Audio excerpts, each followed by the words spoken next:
출석 부르겠습니다. 서준아, 조성아, 윤아야, 소유야, 은희야, 예준아, 연아야, 예근아,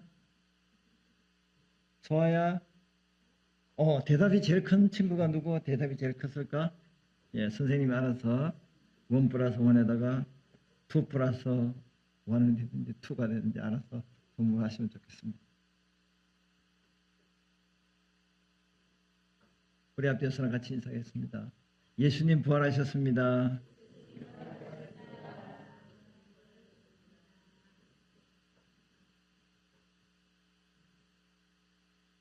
시편 72편은 다윗이 아들 솔로몬을 위하여 지은 기도시이기도 하지만 영적으로 보면 이상적인 왕 메시아 예언 시편이라고 말할 수 있습니다. 여러분은 어떤 통치자를 원하십니까?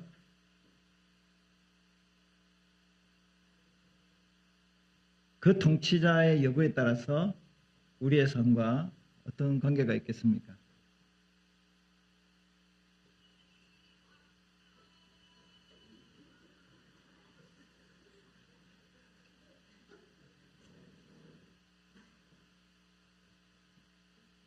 우리가 통치자를 잘 만나야 됩니다. 잘 만나야. 그래서 오늘 답은 뭐냐면 제가 먼저 답을 드릴게요. 우리의 진정한 통치자는 예수 그리스도입니다. 그 주님이 부활하신 날이 부활절이에요.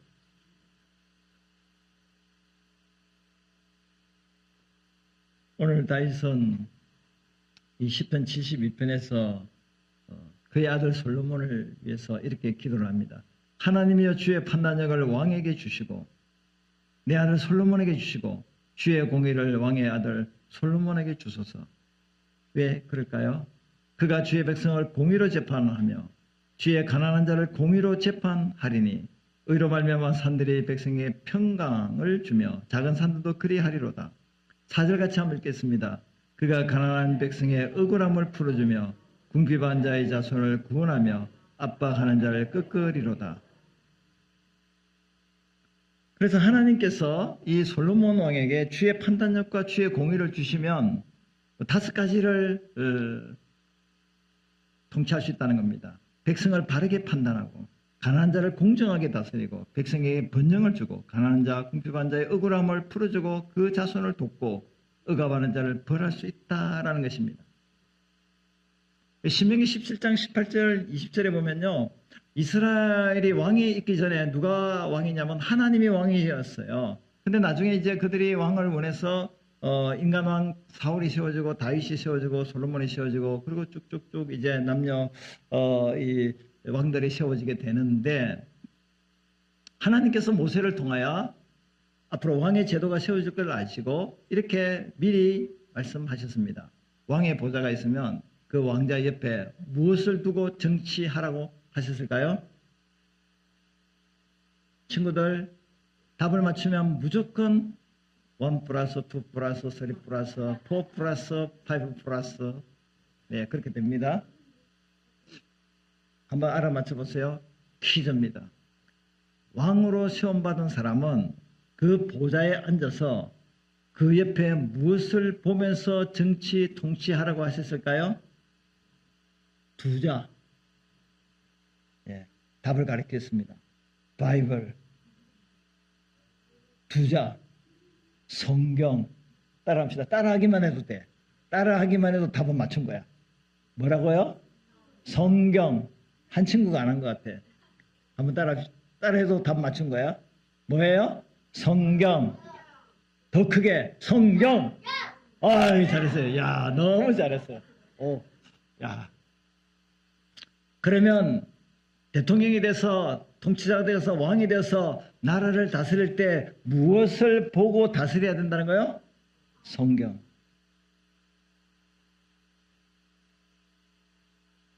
누구의 말씀이라고요? 하나님. 그래서 왕이 성경 말씀에 입각해서 주의 판단력과 공의, 정의, 공정하게, 공평하게 다스리면 그 결과가 백성들에게 어떻게 나타나는가? 5절에 보니까 백성들이 영원히 주님을 경외할 것이고 백성들의 삶이 회복되고 윤택해질 것이다. 그리고 7절에 의인들이 번성하게 돼요. 불법을 행하는 악한 통치자가 나라를 다스리게 되면 악인이 풍성해져요. 악인이 번성하게 됩니다. 근데 의로운 왕이, 의의 왕이 통치를 하게 되면 악인은 쇠락하게 되고 몰락하게 되고 의인이 점점 많아질 뿐만 아니라 번영이 영원할 것이다. 그리고 그 왕의 통치 범위는요, 8절 보니까 바다에서 바다까지, 강에서 땅끝까지, 광야에 사는 자에게도 원수들도 이제 그 왕 앞에 무릎을 꿇을 것이고, 그리고 수많은 왕들이 조공을 바치고 왕들이 예물을 드리고 모든 왕이 그 의의 왕 앞에 부복하며 모든 민족이 다 그를 섬기리라. 이 8절과 11절의 말씀을 지도로 보면 이런 지도가 나옵니다. 이스라엘 나라 그 당시의 고대 사회에서는 지금처럼 이렇게 지도가 만들어지기 전이었습니다. 이 세계가 이렇게 형성된 줄 그들은 몰랐습니다. 그 고대 사회에 그 시대에 사람들은 지금 왕이라고 적은 이스라엘 왕이 이 아라비아 반도, 사우디아라비아, 그리고 동쪽의 유브라테스강, 이라크 쪽, 그리고 저 끝에 스페인, 대서양 쪽인 이 땅끝, 그리고 사하라 사막과 아프리카 저 남쪽에는 에티오피아, 예멘, 이런 모든 이 지중해, 이 바다의 끝에서부터 끝까지 의에 왕된 사람은 이렇게 온 세상을, 열방을 통치하게 될 것이다. 그래서 이 왕은 그런 통치를 하는 데 있어서 어떤 왕으로 통치하냐면 자비로운 왕으로 통치한다는 겁니다. 자, 우리 12절부터 14절까지 우리 같이 한 목소리로 같이 읽겠습니다. 그는 궁핍한 자가 부르짖을 때 건지며 도움이 없는 가난한 자도 건지며 그는 가난한 자와 궁핍한 자를 불쌍히 여기며 궁핍한 자의 생명을 구원하며 그들의 생명을 압박과 강포에서 구원하리니 그들의 피가 그의 눈앞에 존귀 여김을 받으리로다. 아멘. 의로운 왕은 모든 백성들을 잘 다스려서 행복하게 번영을 추구하게 만들 뿐만 아니라 특별히 누구에게 대한 관심이 많냐면 여기 보니까 궁핍한 자, 가난한 자, 그 가난한 자가 억울함을 당할 때, 그 고통을 당할 때 의의 왕은 공정하게 판결을 해서 그 어렵고 고통 중에 눈물로 억울함을 당한 사람을 건진다라고 말씀을 하고 있습니다. 그래서 이 의로운 왕은 영광을 얻게 되는데요. 15절에 보니까 사람들이 그에게 금을 갖다 주고 그리고 그를 위해서 항상 기도하고 종일 그를 칭송하고 그리고 산 꼭대기 땅에도 곡식이 어떻게 된다고요? 풍성하다. 산 꼭대기 땅. 산 꼭대기 땅은 천민들이, 빈민들이 살고 있는 땅이에요. 산 꼭대기라니까요. 그런 곳에서도 풍성한 삶의 열매를 맺는 그런 곡식이 열린다는 겁니다. 그리고 성에 있는 자들, 도시에 있는 자들, 잘 사는 자들에게도 풀같이 번성하는 저 산꼭대기부터 성 안에 있는 사람들까지 풍요를 누리는 놀라운 역사가 일어날 뿐만 아니라 17절에 보니까 그 왕의 이름이 영구합니다. 장구합니다. 그 왕의 이름이 영원하다. 그래서 사람들이 그 의의 왕을 행하여 복되도다 라고 칭송을 하게 된다 하는 것입니다. 그런데 여러분, 이 땅에 정말 진정한 왕이 있겠는가? 진짜 진정한 의의 왕이 있겠는가? 다윗과 솔로몬의 시대에 가장 나라가 번성하고 번영하고 축복된 영토가 가장 확장되고 그리고 강력한 나라로 세워진 때가 다윗 왕 때예요. 그 왕국을 계속 이어간 자가 그의 아들 솔로몬 시대였습니다.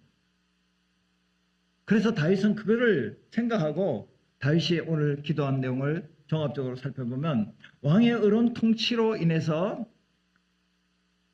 백성들에게 자비를 베푸니까 결국에는 이 왕의 통치가 열방에까지 이르게 되고 왕은 영광을 받는 영원한 통치를 이루어진다 하는 것이 다윗의 기도의 핵심 내용입니다. 그렇다면 이 땅에 진정한 의의 왕은 누구실까? 바로 십자가에 죽으셨다가 부활하신 예수 그리스도가 우리의 진정한 왕이 되심을 믿습니다. 그래서 다윗이 주님을 찬양했을 뿐만 아니라 우리의 진정한 왕에 대해서 히브리서 1장 8절 9절에서 이렇게 말씀하고 있습니다. 8절에 보니까 그러나 아들에 대해서는 예수님에 대해서는 이렇게 말씀하셨습니다. 하나님이시여 주는 영원히 통치하시고 주의 나라를 정의의 지팡이 공평의 지팡이로 다스리십니다. 왕이 옳은 것 정의를 사랑하고 악한 것 불법을 미워하였으므로 왕의 하나님은 왕에게 기쁨의 기름을 부어 다른 왕들보다 높이셨습니다. 그러니까 다윗은 자신의 아들 솔로몬이 의의 왕이 되어서 이런 놀라운 축복을 받게 해 주실 주님을 바라보면서 주님을 찬양했을 뿐만 아니라 진정한 왕은 의의 왕 되신 예수 그리스도가 그분이 영원히 세상을 다스린다. 우리를 다스린다. 그래서 하나님이 그를 최고의 왕으로 높이신다 하는 것이 히브리서 저자의 말씀입니다. 그러면 예수님의 사역은 어떤 사역인가? 누가복음 4장 18절 19절 말씀 우리 같이 한번 한 목소리로 짧은 거니까 우리 친구들 더 큰 목소리로 같이 읽었으면 좋겠습니다. 주의 성령이 내게 임하셨으니 이는 가난한 자에게 복음을 전하게 하시려고 내게 기름을 부으시고 나를 보내사 포로된 자에게 자유를 눈먼 자에게 다시 보게 함을 전파하며 눌린 자를 자유롭게 하고 주의 은혜를 전파하게 하려 하심이라 하였더라. 의의 왕 되신 예수님이 하시는 사역이 여기에 5가지가 소개되는데 가난한 자에게 복음을 전한다. 가난하다는 것은 생계 유지가 어려운 궁핍한 자를 말하는 것도 포함되지만 사회적으로 약자를 말할 수 있습니다. 사회에서 소외당한 연약한 자를 가난한 자라고 봅니다. 그 가난한 자에게 복음의 소식이 전해집니다. 물론 부유한 자에게도 권력 있는 자에게도 이 세상 모든 사람이 차별 없이 복음이 증거되지만 특별히 가난한 자들, 소외당한 자들, 고통 중에 있는 자들에게 복음을 증거해서 비록 육신적으로는 가난하지만 영적으로 부유하게 만드시는 그 일을 누가 하신다고요? 의의 왕 되신 예수님께서 하신다는 것입니다. 두 번째는 포로된 자에게 자유를 말씀했습니다. 포로된 자, 무엇의 포로된 자를 이야기할까요? 죄의 포로된 자, 마귀의 손아귀에 붙들려서 마귀에 끌려다니는 자, 그리고 율법의 포로된 자, 율법으로 구원받고자 하는 자,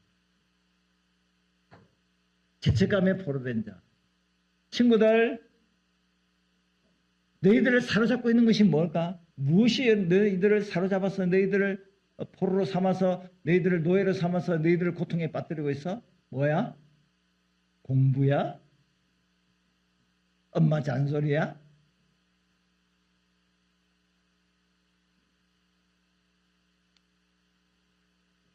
우리를 포로로 만드는 이 세상의 그 어떤 악한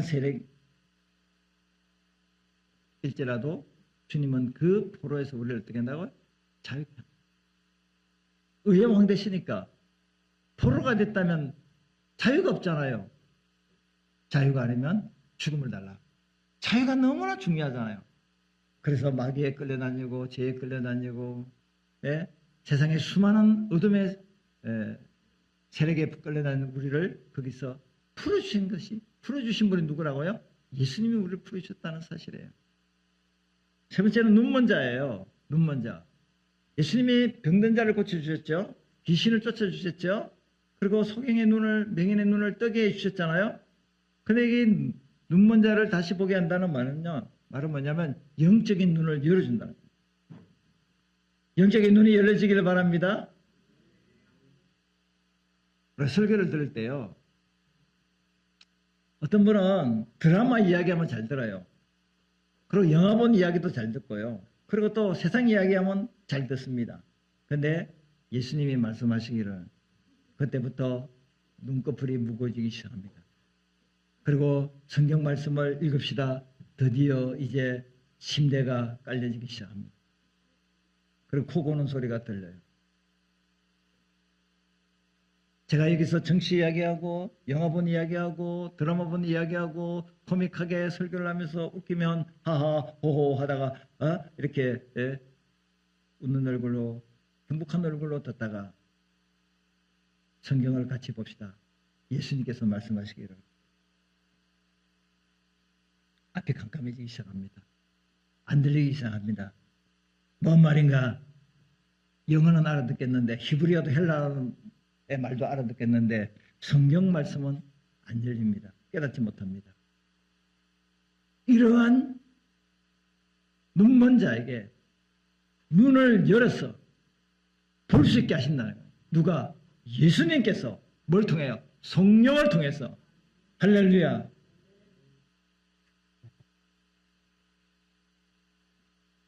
그리고 네 번째는 눌린 자를 자유케 해요. 여러분 어디에 눌려 있습니까? 눌린다는 것은 스트레스를 받고 있다는 거예요.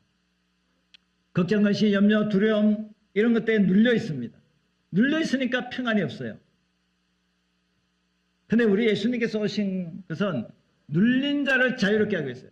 걱정, 근심, 염려인들에게 샬롬, 평안을 주기 위해서, 기쁨을 주기 위해서, 만족을 주기 위해서 우리 예수님께서 의의 왕으로 오신 줄로 믿습니다. 옆 사람한테 한번 물어보세요. 무슨 걱정이 있습니까? 무슨 염려가 있습니까? 무엇 때문에 두렵습니까? 세상 왕은 걱정, 근심을 주고 두려움을 주고 공포심을 갖다 주고 우리의 삶을 피폐하게 만들고 어렵게 만들지만 의의 왕 되신 예수님은 우리를 살리는 분이에요. 세상 왕은 자기가 살기 위해서 백성을 억압하고 착취하고 죽이지만 우리 구주 예수 그리스도는 내가 죽지만 내가 십자가에 못 박혀 내가 희생하지만 내 생명을 바치지만 너희들은 살아야 된다. 너희들은 잘 돼야 된다. 너희들은 행복해야 된다. 그게 예수 그리스도의 마음이에요. 그게 의의 왕 되신 분이에요. 얘들아, 부모님의 희생을 아느냐?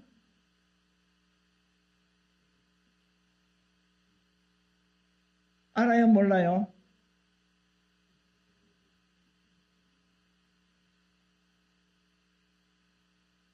부모님은 자나깨나 너희들을 생각한다. 잘 되기를.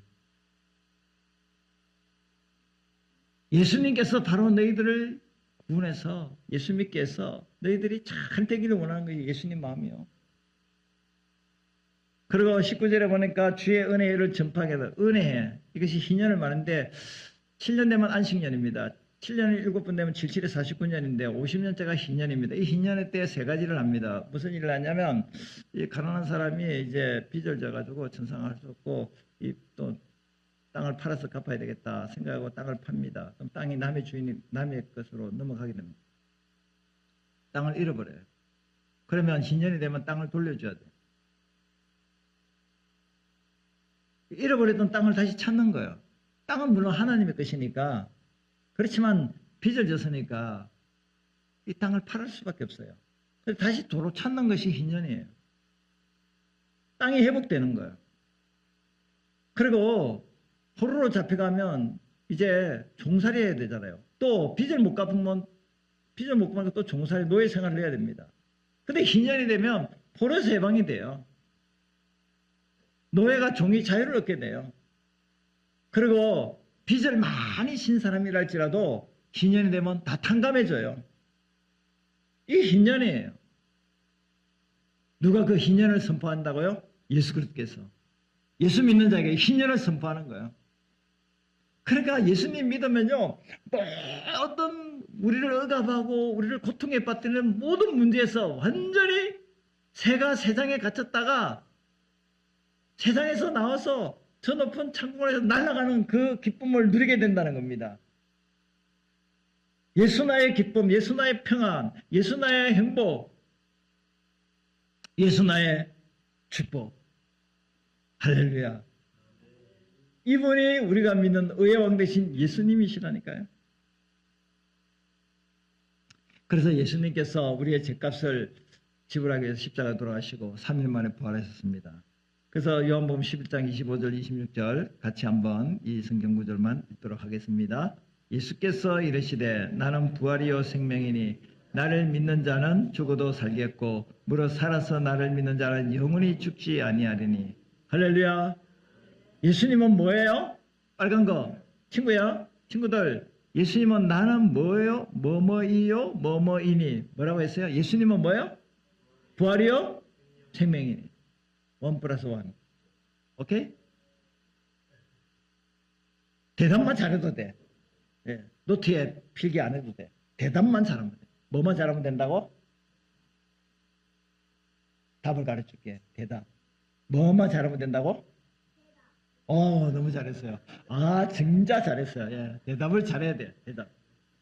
얘들아, 대답만 잘해도 밥 안 굶는다. 대답만 잘해도 예, 인정받고 대답만 잘해도 성공 출세 길이 열린다. 할렐루야. 뭐만 잘하면 된다고요? 대답을 잘해야 돼. 대답. 묻는 말에 대답을 잘해야 돼. 대답을 잘하는 이런 거야. 엄마 아빠가 이야기하면 예 알겠습니다. 이게 대답을 잘하는 거야. 엄마 아빠가 뭐라고 하면 못해요. 안 해요. 싫어요. 못해요. 이러면 대답 못하는 거야. 알겠지? 대답을 잘해야 된다는 말은 답을 제대로 맞춰야 된다는 말이 아니고 반응을 해야 된다 이 말이에요. 예수님이 부활이요 생명이다. 생명. 그 생명 대신 예수님께서 부활하셔가지고 어떤 왕이 되셨다고요? 만왕의 왕 만주의 주가 되셔서 이 세상의 그 어떤 통치자보다 최고의 통치자. 그래서 마지막에 우리 예수님께서 뭘 타고 오시냐면 백마를 타고 오시는데 그 뒤에 천사들이 뒤따르고 그래서 계시록 19장 11절 21절에 보면은 우리 예수님께서 이 땅에 오셔가지고 모든 악한 세력들 특히 사단의 세력들, 귀신의 세력들, 거짓 선자들, 적그리스도들 이런 모든 악한 예수 믿지 않고 불법을 행하는 모든 더러운 자들을 전부 다 싸그리 다 예수님께서 심판하셔서 어디에 떨어질까요? 지옥에 떨어집니다. 의의 왕 되신 예수님께서 그들을 심판하신다는 거예요.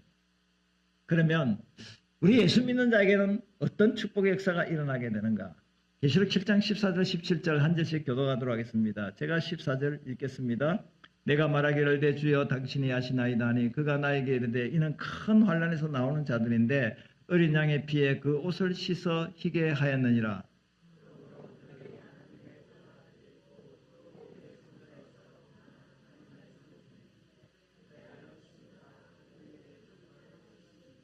그들이 다시는 추리지도 아니하며 목마르지도 아니하고 해나 아무 뜨거운 기운에 상하지도 아니하리니 이는 보좌 가운데 계신 어린 양이 그들의 목자가 되사 생명수 샘으로 인도하시고 하나님께서 그들의 눈에서 모든 눈물을 씻어 주실 것입니다. 아멘. 그 난란에서 나오는 자들이 누구냐면 이 땅에서 예수 믿고 구원받은 사람을 말하는데 이 땅에 사는 동안에 큰 환난을 받아요. 어렵고 힘든 일을 겪습니다. 그러나 이 큰 난란에 나오는 어린 양 예수님의 피로 그 옷을 씻어 희게 된 구원받은 자에게 하나님의 은혜를 베푸는데 15절 보니까 천국에서 하나님 보좌 앞에서 밤낮 뭐합니까? 예? 주님을 찬양하고 섬기게 되는데 보좌에 앉으신 우리 주님께서 그들 위해 뭘 치신다고요? 장막을 치세요. 비가 막 쏟아지고 막 눈이 막 내리고 막 그냥 우박이 떨어지고 그러면 어디 안에 있으면 안전할까요? 천막 안에, 집 안에. 왜? 천막이 보호하고 집이 보호해 주니까. 바로 장막을 친다는 것은 우리의 하나님께서 우리의 장막을 치면 우리를 보호해 주신다는 거예요. 하나님의 임재가 영원히 있게 된다는 거예요. 그러면서 추리지도 않고 목마르지도 않고 해나 아무 뜨거운 기운에 상하지 않은 것은 주님이 우리의 장막을 치시기 때문에 그렇다는 거예요. 암탉이 병아리를 이렇게 품으면 병아리가 삐약삐약 너무 편안해. 여러분 부모님 품에 있을 때 편안하지요? 점점 자라나면 안 편하게 될 것 같지요? 하나님 품에 안길 때가 납니다. 우리 성도님들 이 시간에 정말 주님의 품 안이니까 너무 편안하니까 스르르 슬리핑 예, 너무 편안해요. 그래서 주님이 사랑하는 자에게 뭘 주세요? 잠을 주시는도다. 사랑하는 자에게 잠을 주시는도다. 그래서 베드로가 복음을 전가하다가 이제 사도행전에 감옥에 갇혔어요. 그래서 양쪽에 이제 쇠사슬을 묶이고 군병이 이제 같이 묶어서 도망가지 못하도록 막고 있었는데 베드로는 내일 아침이면 이제 사형에 처하게 되는데 그날 밤에 베드로가 밤을 꼴딱 새웠을까요? 꿀잠을 잤을까요? 내일 내가 사형을 채고 내가 내일 죽는다면 쿨쿨 잠이 잘 올까요? 잠 못 잘까요? 어메 다 주무시고 계시나 자고 있나 어떻게? 베드로는요. 내 영혼 평안해. 살면 주님의 일하고 죽으면 천국 간다. 죽음도 두려워야 되는 그냥 내일 사형에 처한다 하더라도 푹 잤어요. 그래 천사가 나타나서 옆구리를 발로 뻥 찼어요. 베드로가 뭐 축구공인가 발로 차게?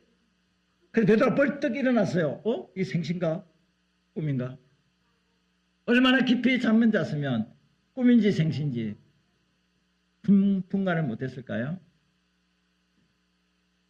주님이 그를 편안하게 감옥 안에서도 보호해 주시고 그게 감옥 안에서도 주의 임재가 있으니까 죽음도 두려워하지 않았다. 그러니까 우리가 천국에 가게 되면 우리 주님이 우리를 품에 꼭 안아주세요. 그러니까 줄이지도 않고 목마르지도 않고 해나 또 상함이 없지요. 주님이 다 보호해 주시니까. 그러니까 의의 왕이 우리를 품으시니까 모든 악한 원수의 세력들이 손 못 대는 거예요.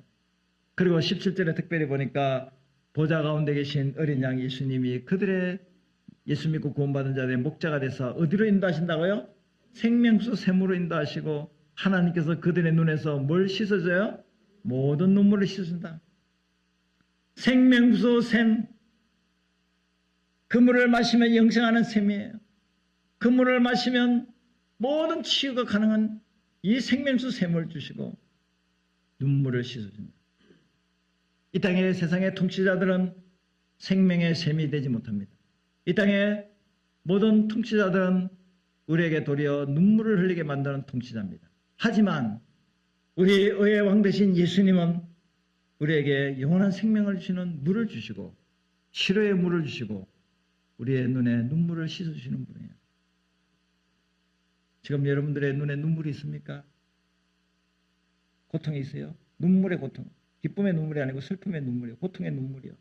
근데 이 눈물을 누가 씻어준다고요? 예수님이 씻어주세요. 이런 분이 의의 왕이라니까요. 그래서 의로운 왕 예수님은 우리에게 죄를 사해 주시고요. 우리를 하나님 자녀가 되게 하시고요. 또 우리에게 성령을 보내주셔서 우리 안에 성령을 주셔서 진리를 깨닫고 예수를 믿게 하고 영적인 눈이 열리도록 또 말씀으로 인도하시고 그리고 우리에게 풍성한 삶을 살게 하십니다. 여러분들이 예수님을 안 믿었다면 지금 어디가 앉아 있을까요? 어떻게 여러분 살아가고 있을까요? 지금도 많이 부족하죠. 많이 부족한데 만약에 예수님을 믿어도 이렇게 부족한데 예수님을 안 믿었으면 지금 어디가 앉아 있을게요? 얘들아 지금 이 시간에 교회 안 났으면 지금 어디가 있을까요? 도서관에. 예수님 안 믿었다면 지금 어디가 있을까요? PC방에.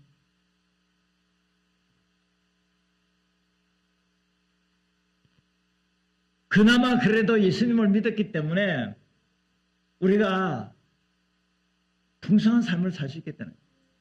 요한복음 10장 10절에 이런 말씀 있잖아요. 예수님 오신 목적이 뭐냐면 구원을 얻게 할 뿐만 아니라 영생을 주실 뿐만 아니라 우리로 하여금 풍성한 삶을 살도록. 이 풍성한 삶은요. 하나님의 은혜 안에 사는 삶이 풍성한 삶이에요. 성령의 열매를 맺는 삶이 풍성한 삶이에요. 의미 있고 가치 있는 삶을 사는 것이 풍성한 삶이에요. 그리고 하늘의 소망을 갖고 날마다 예수님 닮아가는 성화의 삶을 사는 게 풍성한 삶인데 결국에는 의로운 왕 되신 예수님께서 어디로 우리를 인도하신다고요? 천국. 천국으로 인도하세요. 그래서 저와 여러분들이 어떻게 살아야 될 것인가. 마지막 결론 부분에 보면 우리는 의의 왕이신 예수님을 어떻게 하는 삶을 살아야 된다고요? 찬송하는 삶을 살아야. 한번 따라합시다. 찬양하며 살리라. 어떻게 산다고요? 찬양하며 살리라. 이 말씀은 다른 말로 하면 예배하며 살리라. 저는 예수 믿고 구원받은 우리의 입에서 날마다 주님을 찬양하고 예배하는 그런 모습이 있으면 너무나 좋겠어요. 어디를 가든지 예수 믿는 사람들 입에서 이번 한 주간도 오늘도 이 문제, 이 사건, 우리 가정, 우리 교회, 이 민족을 주님이 이렇게 인도하셔서 라는 주님을 높이는 말을 들을 때 정말로 보약을 마신 것 같은 그런 기분이 들더라고요. 주님을 높이는 말을 하는 것이 주님을 찬양하는 거예요. 주님을 예배하는 겁니다. 그러므로 저도 그렇고 여러분도 그렇고 의의 왕 대신 우리 주님의 다스림을 받고 사는 저와 여러분들이 해야 될 일은 뭐냐면 우리 입술을 통하여 우리 삶을 통하여 누구를 높이는 입술이 되어야 되고 우리의 삶이 되어야 됩니까? 주님을 높이는 삶이 되어야 됩니다. 그것이 찬양하며 사는 거예요. 저는 그것을 예배하는 삶이라고 봐요. 우리 삶에 어떤 어렵고 힘든 일이 있다 할지라도 예배드리면 예수님을 왕으로 모신 사람입니다. 예수님을 왕으로 모신 사람이 해야 될 궁극적인 삶의 모습이 뭐냐면 찬양하며 사는 거고 그것은 곧 예배하며 사는 삶이 예수님을 찬양하는 삶입니다.